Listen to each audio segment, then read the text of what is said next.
चलिए दोस्तों नमस्कार। मैं हूं परेश पुराणिक और आप देख रहे हैं परेश वाणी। दोस्तों आज फिर मैं आपके लिए हमारे शास्त्रों से एक सच्ची घटना लेकर आया हूं। दोस्तों ये बात महाभारत काल के समय की है, जब देवी कुंती जो है उनका विवाह पूर्व ही भगवान सूर्य के आशीर्वाद से उनको एक पुत्र रत्न की प्राप्ति हुई थी। लेकिन चूंकि उस समय देवी कुंती जो है वो अविवाहित थी, इस कारण से समाज की और दुनिया के लांछनों से बचने के लिए उन्होंने उस पुत्र को नदी में प्रवाहित कर दिया था। और उस पुत्र को जो है एक रथ चलाने वाले ने नदी में से उठाया था और उन्होंने उसका लालन पोषण किया। इस पुत्र का नाम दोस्तों कर्ण था, और चूंकि वो रथ चलाने वाले ने उसका लालन पोषण किया था इसलिए उसको सूत पुत्र के नाम से भी जाना जाता था। चूँकि एक नीची जाति के कुल में उनका लालन पोषण हुआ, इस कारण वो काफ़ी उपेक्षित रहे और उन्होंने काफ़ी कष्ट सहे।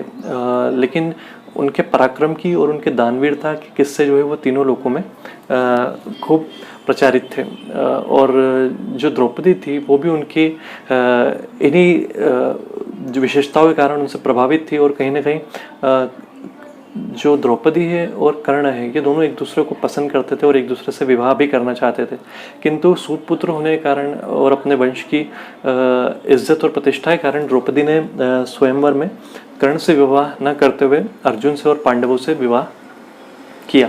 इस बात से कर्ण जो है वो काफ़ी ज़्यादा नाराज़ था, काफ़ी ज़्यादा गुस्से में था और वो पांडवों से नफरत करने लगा था।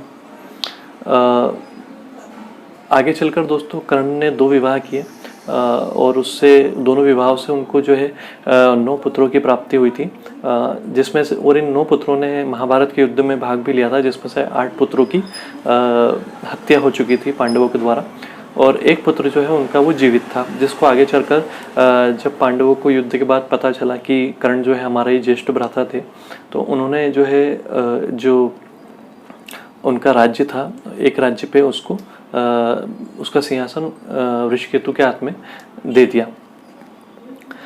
अब दोस्तों जब अर्जुन ने कर्ण का वध किया तो उस समय कर्ण ने अपने अंतिम समय में जो है भगवान कृष्ण से उनकी एक चर्चा होती। भगवान कृष्ण उनके अंतिम समय में उनके पास जाते हैं कर्ण के पास, और वो इस बात से वाकिफ थे कि कर्ण जो है एक बहुत बड़ा दानवीर है और वो उस समय भी उनकी परीक्षा लेना चाहते हैं। और वो कर्ण के पास जाते हैं और कहते हैं कि कर्ण मैं तुमसे कुछ मांगूँ तो तुम मुझे दोगे।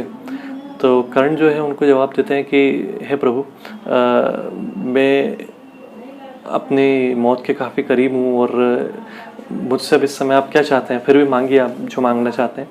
तो भगवान कृष्ण ने उनसे उनका एक सोने का दांत मांगा था, तो कर्ण ने वहीं पड़े एक पत्थर से अपना वो दांत तोड़कर भगवान कृष्ण को दे दिया। भगवान कृष्ण उनकी इस बात से काफ़ी प्रभावित होते हैं और वो उनसे कहते हैं कि मैं तुमसे काफ़ी प्रसन्न हूँ, तुम कोई भी वर मांग लो। तो कर्ण जो है वो ये कहता है कि हे प्रभु, नीच कुल में जन्म लेने के कारण और मेरा पालन पोषण होने के कारण मैंने काफ़ी यातनाएं सही है, काफ़ी तिरस्कार भोगा है, इसलिए मैं चाहता हूँ कि आप भविष्य में जब भी कभी अवतार लें तो मेरे ही राज्य में लें और नीची जाति में अपना जन्म लें और निचले जातियों के लोगों का कल्याण करें। और प्रभु मैं तीसरा वरदान आपसे ये मांगना चाहता हूँ कि मेरा अंतिम संस्कार ऐसी जगह पर हो जहाँ पर कोई पाप ना हो। भगवान उनको वो तीनों वरदान दे देते हैं, लेकिन समस्या यहाँ आ जाती है कि इस पृथ्वी पर ऐसी कोई जगह नहीं थी जहाँ पर पाप ना हो।